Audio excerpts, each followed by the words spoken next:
Okay, good morning, good afternoon, and good evening to you all, depending on where in the world you're joining us from. Welcome back to our Living in the Digital World series.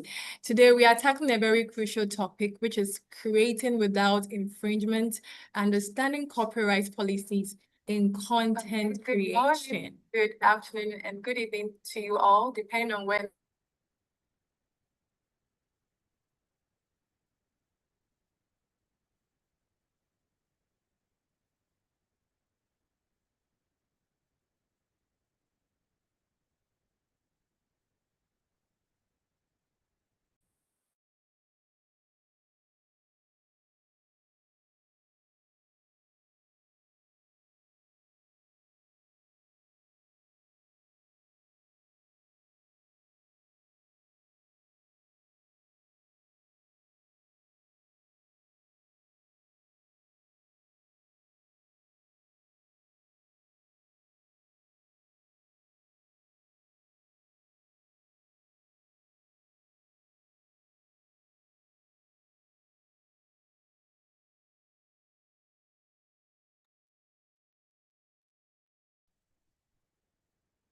So every day, millions of us hit publish, share, or upload, but in a world where content is king, a single mistake can turn your creative masterpiece into a legal nightmare.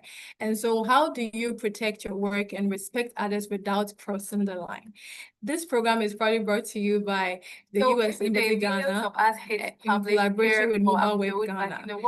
And today we have our facilitator with us. He's in the person of Sagi Shahadu. He's a journalist, certified Wikipedia trainer, and the executive director and co-founder of the Guardian Wikimedia's user group.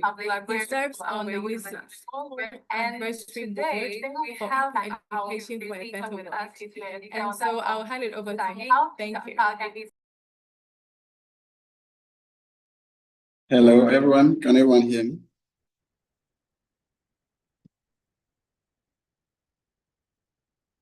Am I audible? Can someone confirm if they can hear me?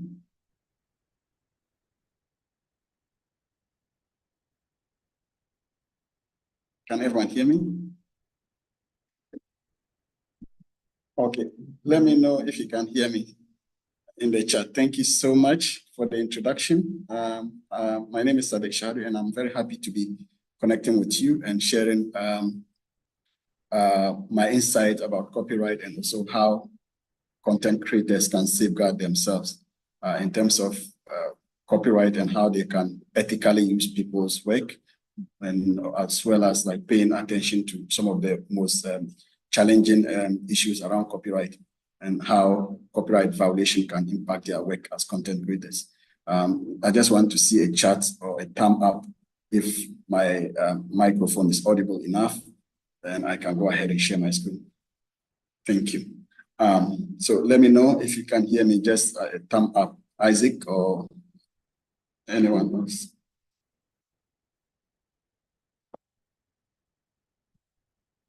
Can everyone hear me? Sorry, I just want to make sure I'm not talking to myself. Estella, can you hear me? Okay, so let me go ahead and share my screen. Yes, please, you can go ahead and share your screen.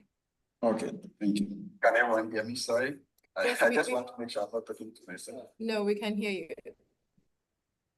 Estella, can you hear me? Yes, please, we can hear you. Okay, so let me go ahead. All right, just a few minutes. No.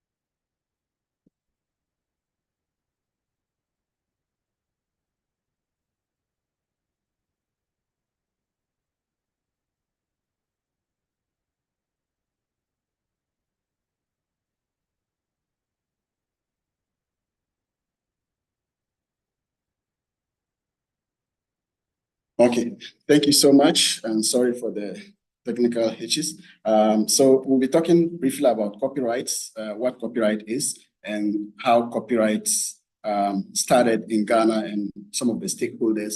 We'll also be sharing more about other form of intellectual property protection, like the Creative Commons license, and I'll hopefully be able to demonstrate how you can use Creative Commons license as content creators.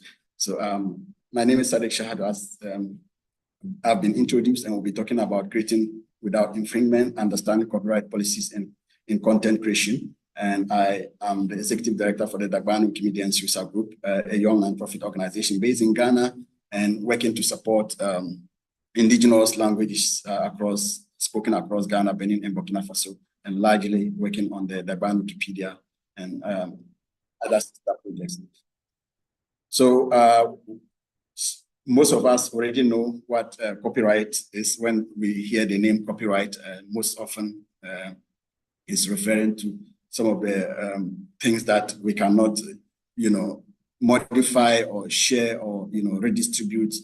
It also has to do with the intellectual properties of creators in any form. So copyrights can be used in different directions, like artistic work, drawings, paintings, even books, and many other ways, like as long as it is intellectual property or something that is created by an individual, there's a need for one to protect the art or the creative work that they have created. So copyright is more like a type of an intellectual property that gives the owner the exclusive right to copy and distribute the creative work, usually for a limited period of time. So for a limited period of time, we'll be talking more about what it means when we say copyright has an expiry date. So copyright is not forever.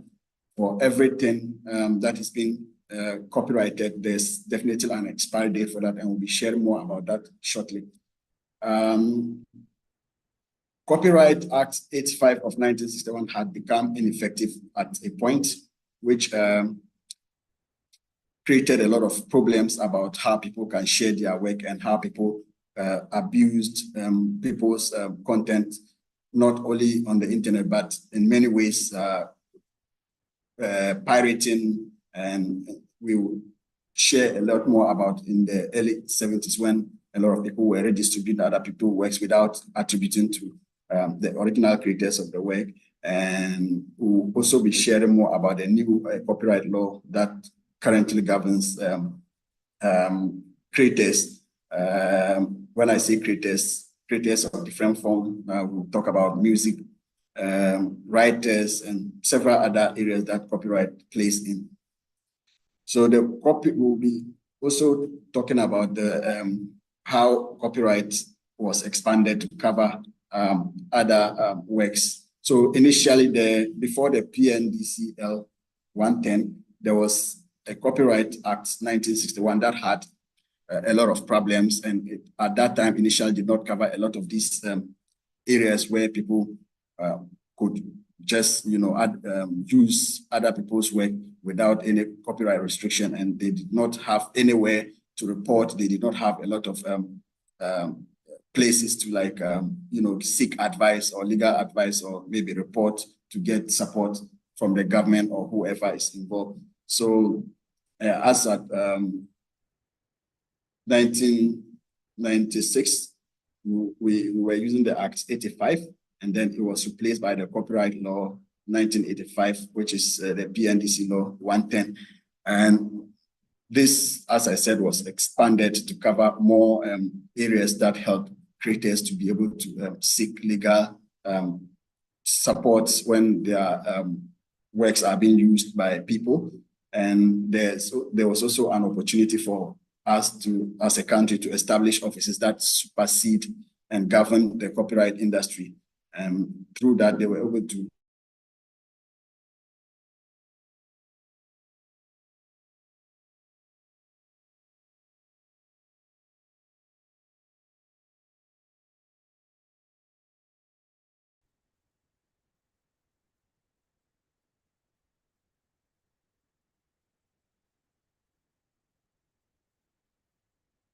Okay, I just had a power cut, sorry. So I'll just continue with my mobile hotspot. So we have 9 associations after the introduction of the new copyright law. They came out with these 9 associations that helped or stakeholders that help people.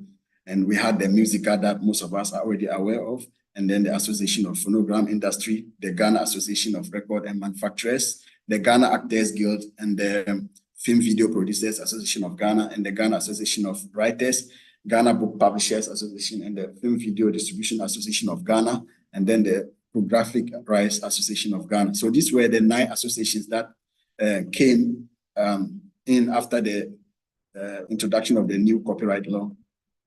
And when we talk about copyright law, before we talk about the expiry date of every copyright, we also want to talk about areas where there's the need for one to use a copyrighted material in an exceptional cases. So that is where we talk about fair use and fair dealing. So in as much as we cannot use copyrighted materials without attributing to the creator or maybe seeking consent from the owner, there are exceptional cases where one can use a copyrighted material, and that is what we call fair use. So fair use is not also like kind of like another form of copyright law, but it's just a legal case where you can, if for whatever purpose you are using the work for, you stand on the ground and then you can go to court to make a case about how you want to use the work. So a legal limitation that allows the users to still use copyrighted material without permission in specific situations. So this is very important.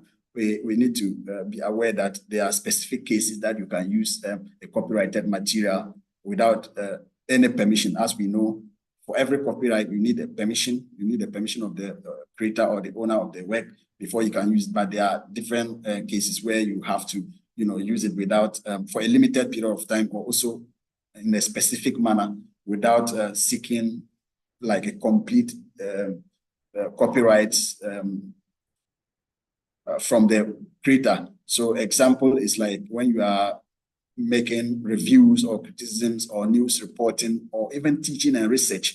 To some extent, you can use copyrighted materials and just be mindful of how you use it, to what extent you can use that. So here we have to look at the most important factors to consider for fair use when you go to court. The first thing that would probably come to mind is what is the purpose? What is the intent of the usage? Is it for commercial purpose or educational purpose? So if it's for commercial purpose, that is a problem. But if it's for educational purpose, there's the need for fair use. You can actually use copyrighted materials if it is solely for education and research. And then the nature of the work. What kind of work is it? Is it a factual work, something that is widely accepted and known by people? Is it a creative work that is made by an individual? So you need to look at the nature of the work that you are going to use in terms of whether it is acceptable for fair use or fair dealing. And then the amount that you want to use that particular work for. So most people, because they say you can use somebody's work for educational purpose or research, or maybe in a fair use manner, in that context, most people would try to take advantage of that and just take the whole content from the copyrighted source and try to use it with the justification that they are using it based on the fair use policy. That is unacceptable. So you need to consider the amount of usage. So if you are only using a small portion or a smaller portion of the work, that is quite acceptable to some extent. And like I said, I'll share more about how these things play in, and also why there's this particular kind of case where people can use other people's work without without running into a lot of problem. And then the market effect. If you are using somebody's work, how does that impact the person's work?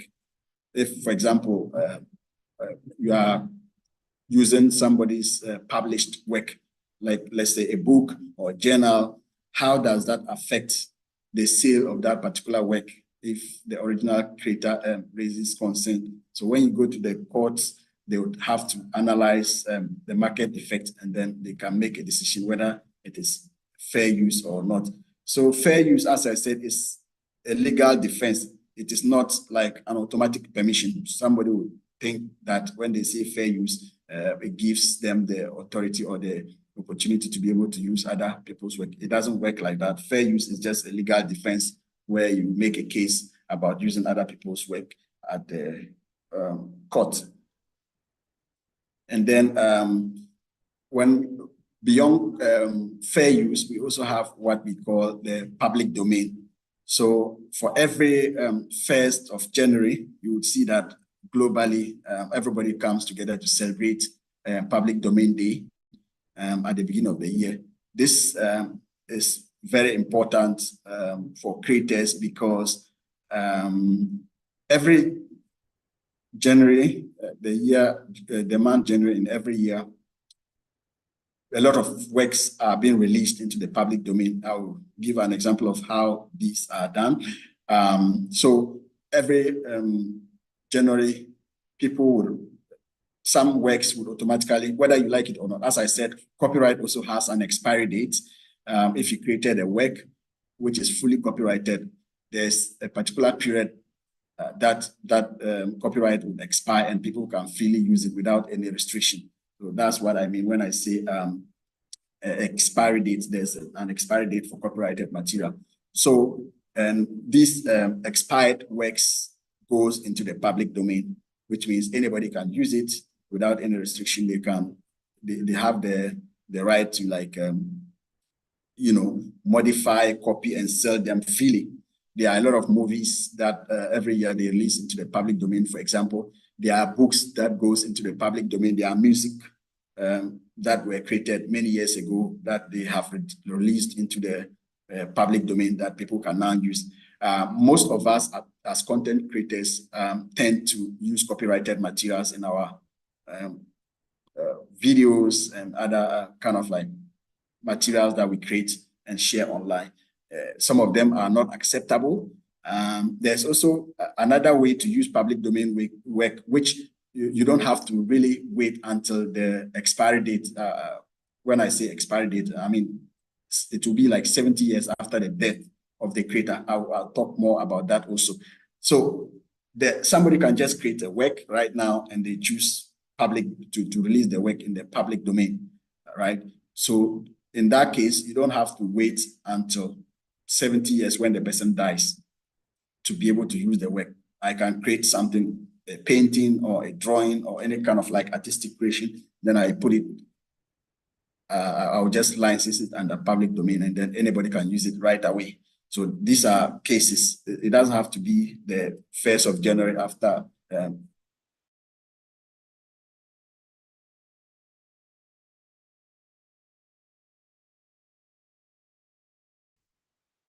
the work be in the public domain for people to benefit.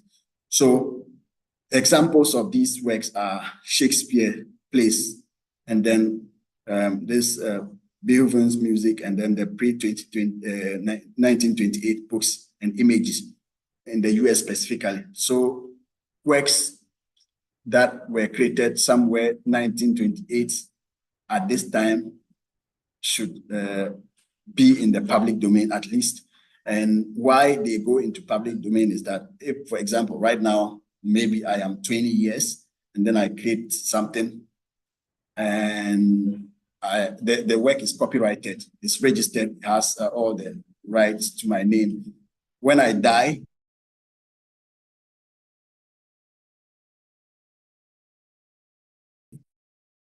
we'll still be able, I will still have the copyright, the full copyright to my work.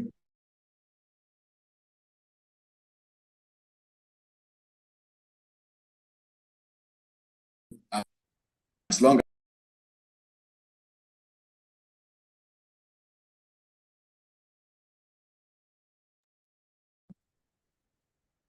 so sorry, my network was hitching. Yeah, these are the examples of works that goes into the public domain. And this happens several years or 70 years after the death of the person. Somebody will say, okay, I'm 20 years now, I've just created a work. Does that mean in 70 years' time, the work will be in the public domain? No, the work will not be in the public domain. You only have to wait, or people have to wait 70 years after I died. So I am Sadiq and I've created a work, and then it is copyrighted. In 70 years from today, you cannot still use my work because maybe I've lived for additional 20 years, that is 40 years. You can only wait when I die, then you start counting. So 70 years after my death, which is very important.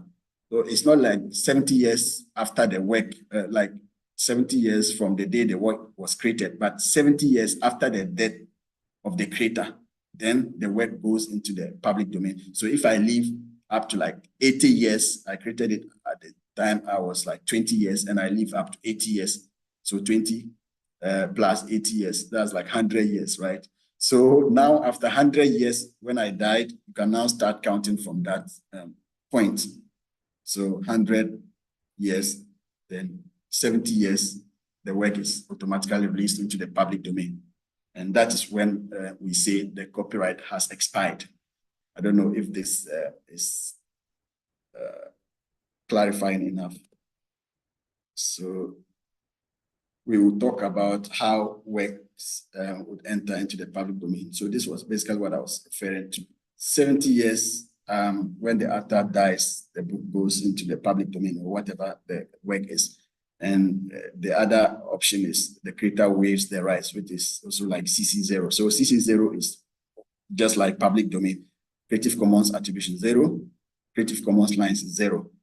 It's just like public domain. So you can create a work and then you just waive the right and say that this work is in the public domain. It is licensed Creative Commons 0 or CC0, and people can use it right away. So that's the other way that work can enter into the public domain. And then the third option is if there are certain things that cannot be copyrighted, like facts, ideas. You cannot copyright your ideas. You cannot copyright facts. These are things that are already there. Ideas can be created by any other person. So you cannot, there's no copyright for ideas and facts. And also government works to some extent. So if it's publicly funded work, it should automatically be available in the public domain. So these are the three major conditions that works can enter into the public domain. The first one is 70 years after when they say copyright expires, 70 years after the death of the creator, very important, according to the Ghana law. And then the creator waives the rights to whatever license that they choose, whatever the users want to use it for, which is CC0, and then non-copyrightable, such as facts, ideas, and government works. So one thing I would suggest is, as a content creator, the safest option for you is just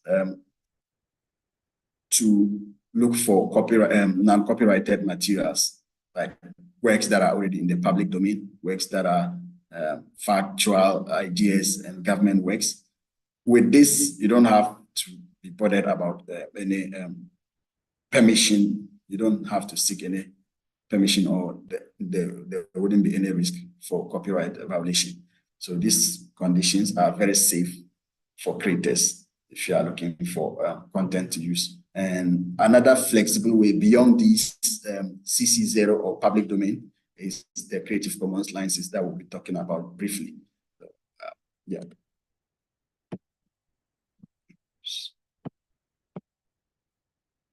Okay, so Creative Commons is an organization. It's a nonprofit organization based in the United States of America, and their work is mainly to help overcome legal obstacles for sharing knowledge and creativity. Most people working in the open movement, such as Wikimedia, Mozilla, and several other organizations, Flickr, a few of them, Jamendo, if you are looking at music, free or open license music platforms, they rely on the Creative Commons license. And for someone like me who is very much interested in open source technology, open source, open data, open science, and all things open, I use Creative Commons license a lot, and I always look for, instead of, the struggle to find or seek permission from copyrighted material, I try to find an alternative open license work that makes my life very easy. So beyond the nonprofit organization, Creative Commons license is a public copyright license that allows free distribution of otherwise copyrighted materials with conditions, very important. So if a work is copyrighted, it already gives you the limitation as to how you can use it. And you also have to seek the full permission from the creator to be able to use it. But with Creative Commons, it gives you the opportunity to be able to distribute or otherwise copyrighted materials, or use, not just distribute, but also use them with conditions. Then we'll be talking about the conditions shortly. So Creative Commons license is available in two ways. We have the human readable format and also the machine readable format. So if you are a content creator and you maybe have a blog that you publish content and you want to use images on your blogs, or maybe videos that are Creative Commons licensed, so you can actually generate like a machine readable format code, HTML code, and embed them on your website. You can also see some websites recently using Creative Commons license instead of the all right reserved. Creative Commons is also, I would say, we call it copyleft because it's more like the other side of copyright, which is different from copyright. So we call it copyleft. So there are major licenses that are used, and I will give you their brief description and how you can identify them when you see them, or how you can use them both in human readable format and also from machine readable format. So the CC0 we've talked about has no copyright reserve, is freely used. You can use it anywhere in the world. It is closer to the web public domain. It's also like free, and you can use it without any copyright restriction. The BY, which is by, simply means attribution. It's just like this work was created by, so we call it attribution. So the word CC by means Creative Commons attribution, this person, and then the name of the person follows. And then the by SA means share alike, attribution plus share alike, attribution plus share alike. And we also have by ND, which is attribution, no derivatives. You cannot make any derivative work from that original work created. So let me just give you a context of how these are applicable. So the by SA is more like the beyond the CC0 is the loosest license you can find, apart from the publicly accessible or free to use and for whatever purpose, commercial, both commercial and non-commercial use, which is the CC0 in the public domain work. The by is the closest one you can use if you want to. So anytime you see a copyrighted material that says CC by, it means you can use the work for whatever purpose. You can redistribute, you can modify, you can make commercial gains out of that, but you have to attribute the original creator. That's why they say by. So the by means you are attributing the original source of the work. And then the by SA means you can make a copy of this particular work as long as you share it alike, like in the same format you found it, which means you cannot make a lot of modification to that. You just share it as the same license terms that you find it. And then we have the CC by ND. The ND is no derivatives. So if you pick somebody's work, you are not allowed to drive anything outside of what was originally created. That's the meaning of the no derivatives. You cannot create another version of that particular work in your own way. So that's, as it keeps going, you see that there's, for every layer, there's a limitation that is added to it. So where you don't see share alike, it means you can use it and share it in your own way. Where you see share alike, you can use it and attribute the person, but share it in the same manner you found it. And then where you see no derivatives, you can share alike, but you cannot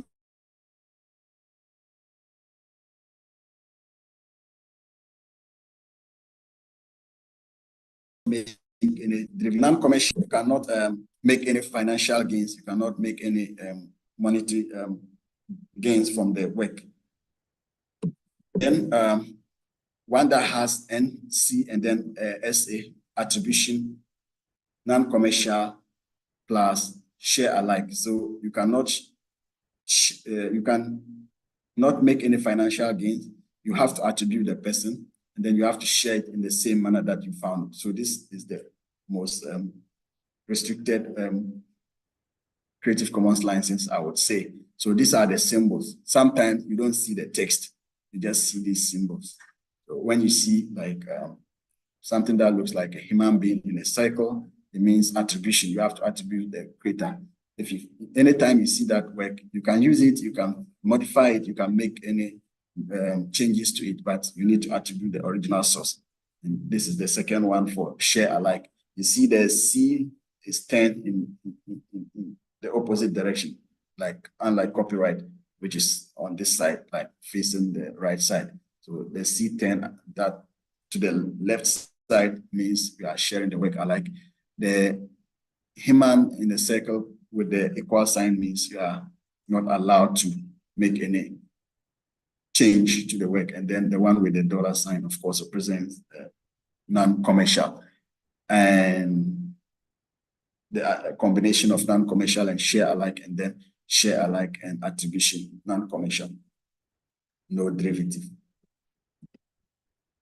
So how do you use licenses as CC licenses as a content creator? How do you use it? Most of the times, you need to understand the reason why you are picking that particular work and then the corresponding license. So you choose a license that matches your goal.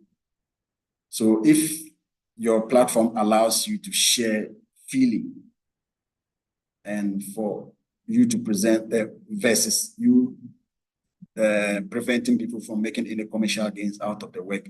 So share freely means whatever you put on the platform with that type of license means people can actually pick it. So there's no need for you to be worried about what the person is going to make out of it. So choosing this particular license is very important. You have to make sure you choose a license that matches your goal. How do you want the work to be used? In what ways do you want the work to be used? So you should be able to choose a license that matches your goal.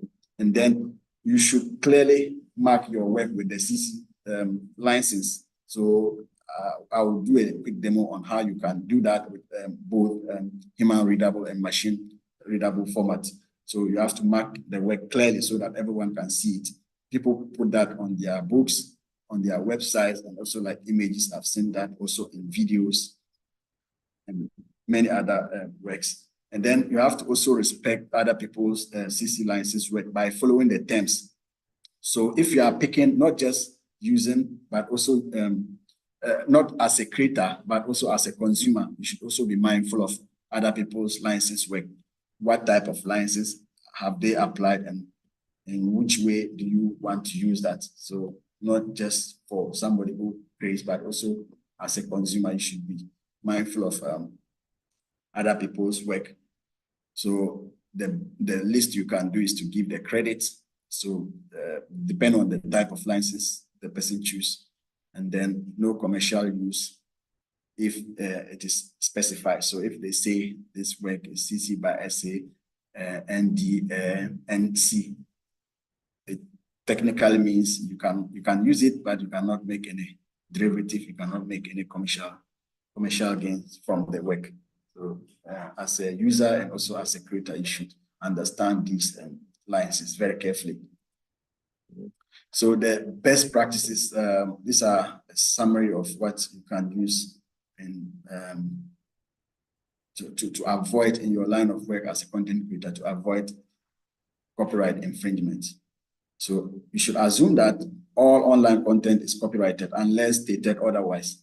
Example, when you go to Facebook, before you create your account or after you create your account, the last stage is the terms and conditions, which we usually not, under normal circumstances, most people will not read to understand what the terms of use are, right? So the platform may restrict you from using your own images in a certain way, or it may give the platform the full control of how your image is used by them. So if you have your photo uploaded on YouTube, on Facebook, for example, and then later you see that on a billboard by Facebook in a place like maybe India, you should not be quick to say that they have violated your rights and you want to sue Facebook. You should be able to understand the Facebook license terms. Did they say that everything that you post on Facebook belongs to you and them? So those are the most important things. This is just one example of how you can understand some of these terms and be mindful of how you use or consume content online. So you should never assume that everything that you see online is free. Most of them, depending on the platform, have specific terms of use. So you have to understand these very well before you use them. So you should also look for CC or public domain works. I already shared that. For me, to avoid any kind of like trouble, I think most often these things don't play in our part of the world, like Ghana specifically.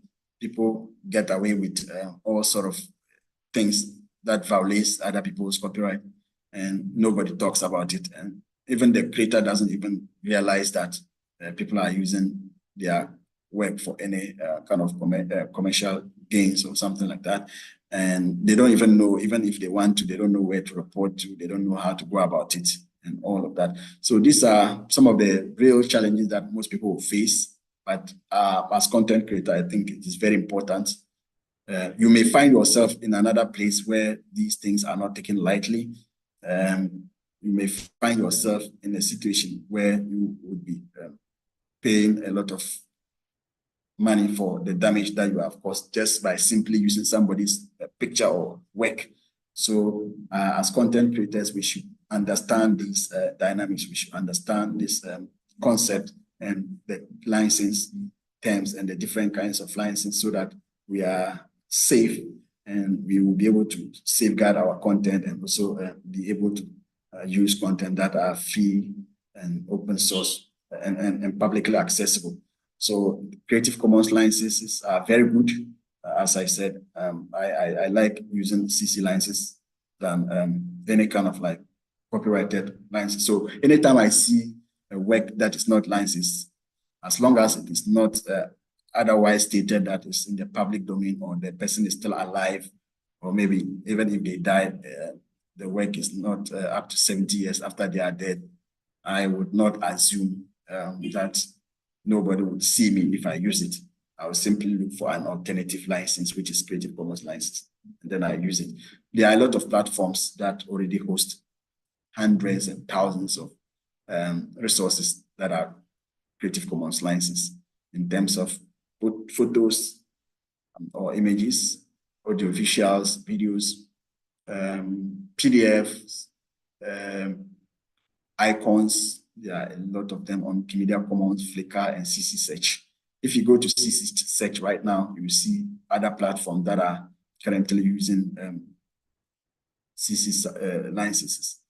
And for educational materials, there are a lot of them. We have the OER Foundation that has hundreds and thousands of open educational resources.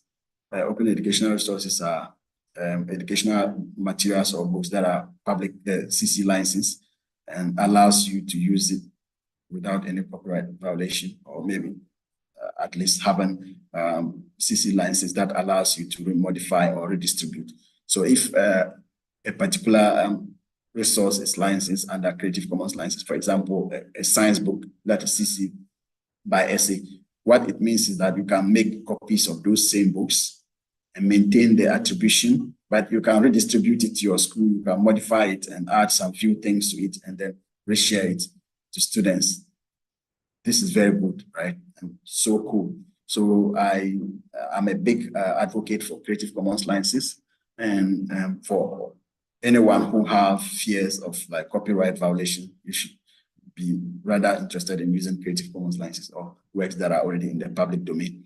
And so then when you are in doubt, you should also ask permission. Or the best thing is just to use your own content. If you cannot, you are in doubt and you are not sure whether the work is in the public domain or it is CC license or is copyrighted, just try to create your own version of that content and you are safe. So we should be very, very mindful of how we use content online. Most of us are victims of this, and we don't seem to get into troubles most often. And that doesn't mean that it's the right thing to do. As content creators, you may never know where it will land you to. So be very, very mindful and pay attention to some of these copyright violations in your line of work. That would help you and also safeguard your future for the work that you do, whether you create, you published content on the web, or maybe like create videos on social media and stuff like that. So I will go to, just before we end the session, I would like to take you to a practical demonstration of how you can choose the Creative Commons license. So I want to share the screen, if you can see my screen on this page, not the slides.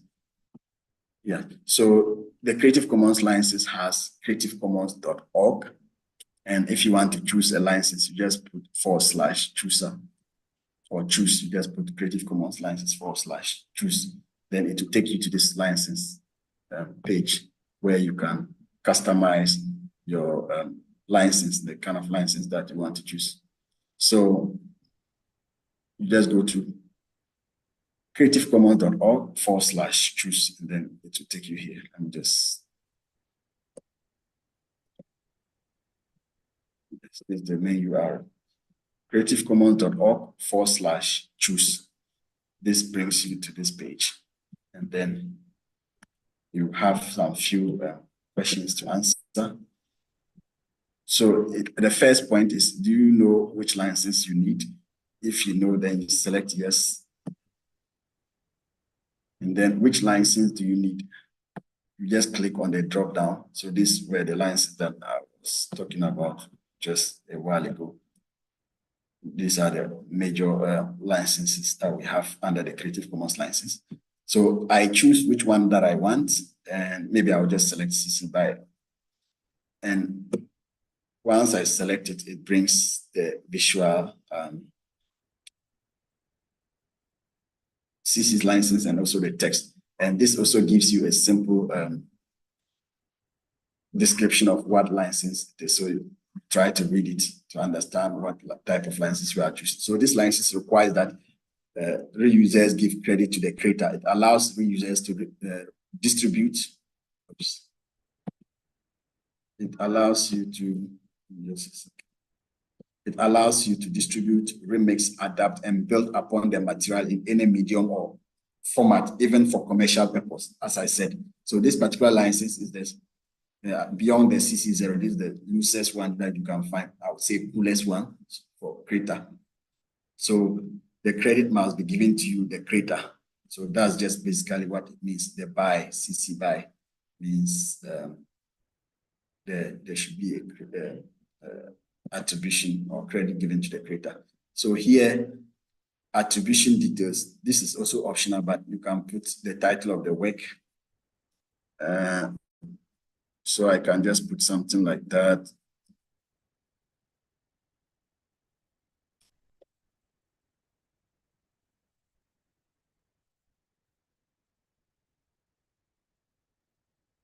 Then maybe something like this. So this is the title of my work, and then the creator of the work. So maybe I put my name and then the link to the website, the URL. So if it's like a website or an image that is uploaded somewhere, you just share the link here, add the link here. And then the link to the creator's profile. So the link to the creator's profile, let's just try to see over.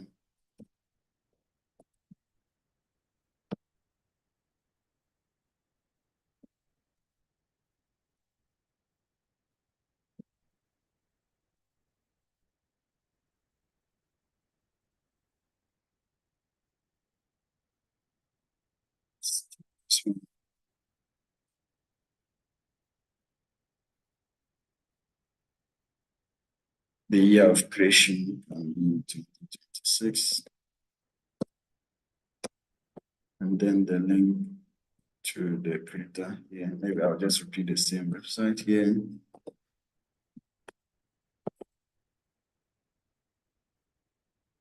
So this is basically the information that I will need. And then it will wait for the fields to be completed. Once it is refreshed and completed, it will give you the options for how you can use it, either for human readable. When I say human readable, like you just paste the terms and the description of the license, or else also the visual representation of that particular license on that work. And for machine readable, it gives you like the HTML version of it, and then you can just add it either as a widget or maybe somewhere like a footer in your website, and then you should be able to see that nicely displayed when somebody searches. It's taking forever to load. Let me see, waiting for required fields. Let me try to see if I can refresh it. But this is basically how we choose Creative Commons license for your work as content creator. So the best thing is to, as I said, use CC's license instead of works that are not in the public domain or works that may have copyright issues. So there are many of these platforms that are already using it. I'm just trying to see why this is not loading. Ideally, it's supposed to load and then generate like a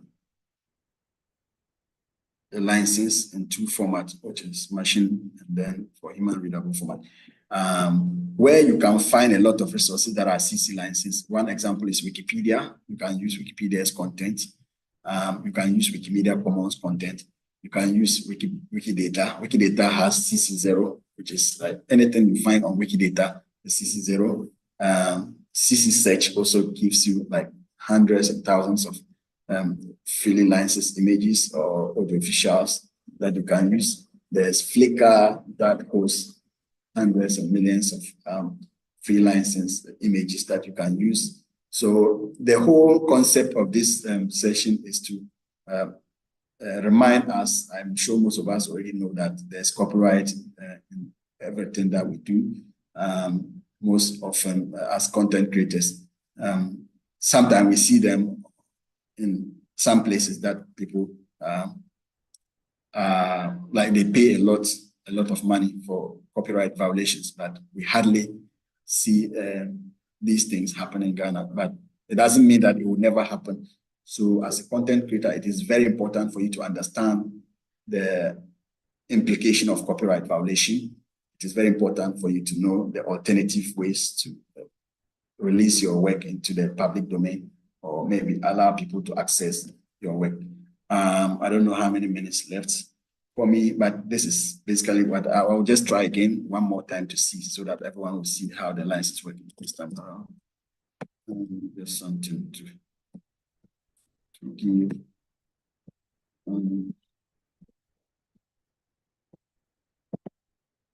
is waiting. So this place has to fill up and then allow us to choose the license. I don't know why. I don't know what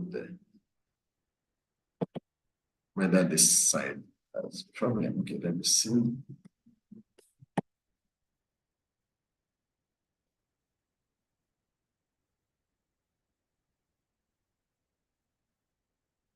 So maybe you can try it also from your side and see if this works.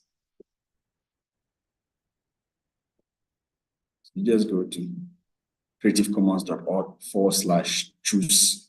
You see the same form and you just fill in the information that you want. That will give you two options to select what type of format you want to use it for, like for machine readable and then for human readable. CC search. The CC search to find. Yeah, so if you are looking for platforms, all the most useful platforms, I would say, like the popular places that you can find open license material, just go to search.creativecommons or just Google CC search or Creative Commons search. It will bring you to this page and I can see CC Mixer, which is for music. Europeana has media, Flickr has media, Jamendo has media, Google Images has images, Google has web content, Nappy has images, Open Clip Art gives you images, Open Game Art, and many of these platforms, Vimeo, YouTube, and Wikimedia Commons. So from here, I can just, even SoundCloud, I can just go to any of them to find my CC license works. For example, if I go to Jamendo, I can look for those of us that are creating content and maybe we are looking for music at the background. If the work is not in the public domain or the original creator of the music is still alive and the work is not in the public domain, you can easily go to Jamendo. You will see CC license materials like music or sound clips that you can use in your videos. It's better than using copyrighted content that people can have problem with you in future.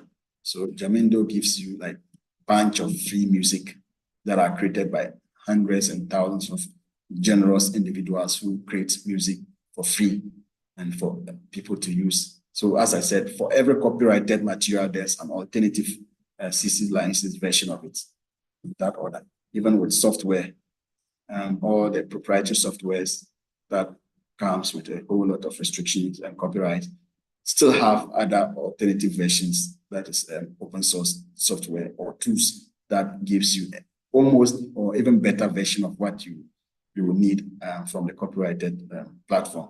So this is not an advocacy for Creative Commons specifically, but just to let you know the possibilities of using free license materials rather than copyrighted content.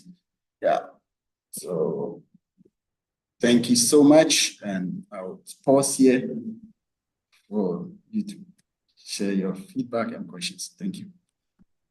Okay, thank you so much, Sadiq. I mean, I've learned a lot. I didn't even know all these things existed. So we have some questions. We have some few minutes, but some questions as well dropping in. So the first one is about AI. You know, AI is here now, and we've heard of issues of copyright issues with AI and all that. How can you touch on that a little bit for us? Yeah. Yes, so thank you for that. With AI, I will just speak about how we use content on right now as Wikimedia. As a Wikimedian, we have Wikimedia Commons that allow people to upload images of their own. And when you try to upload images on Wikimedia Commons, it gives you a form to fill, which says this form and this particular image is your own work, or if it's from another source, you attribute the person, you put the name of the person, and then just fill some basic information, and that is released.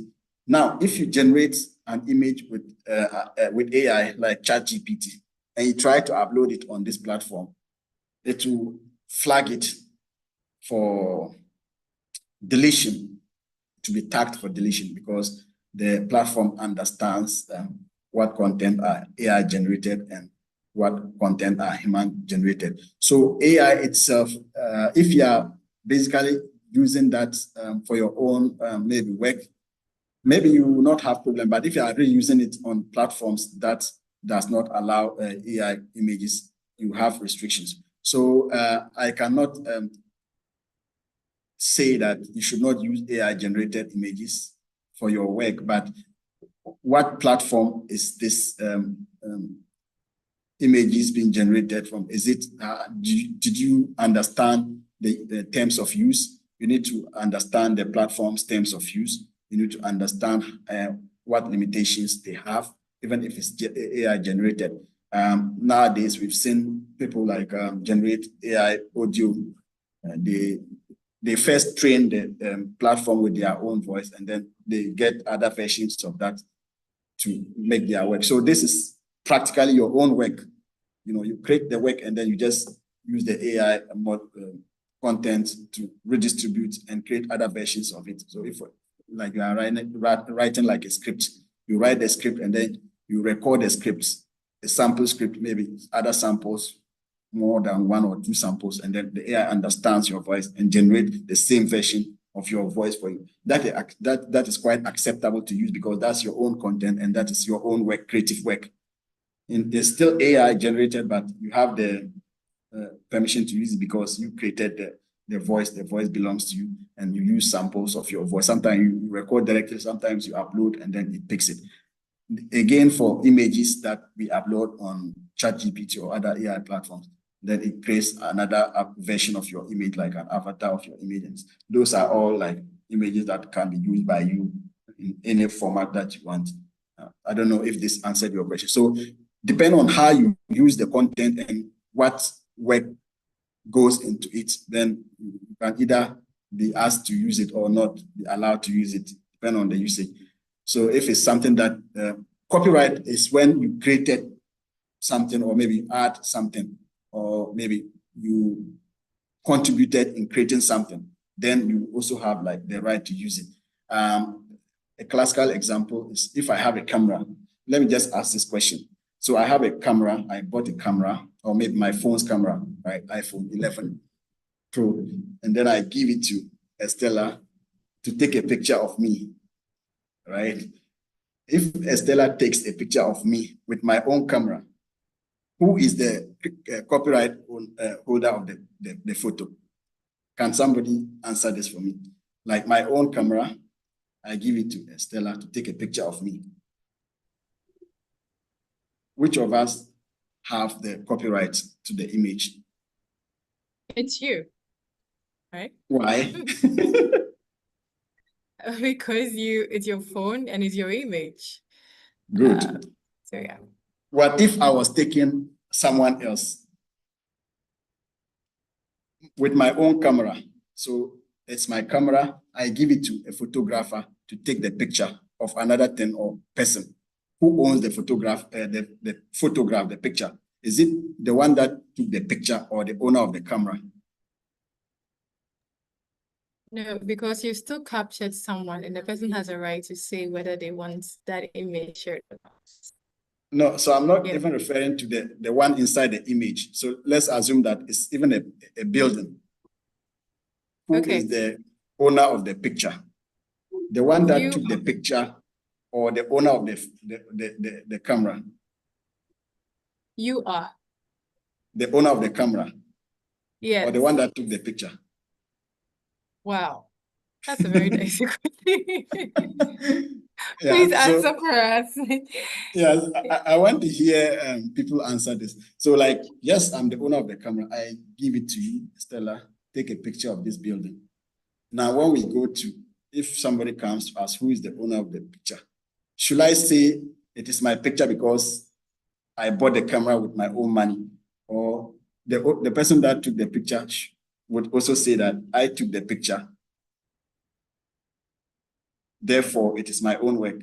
Who owns the picture? Who actually owns the picture? Okay, so I have some comments from Casio. He says that the one who took the photo, he's a creative now. The camera cannot work alone, so anyone who takes it owns the piece.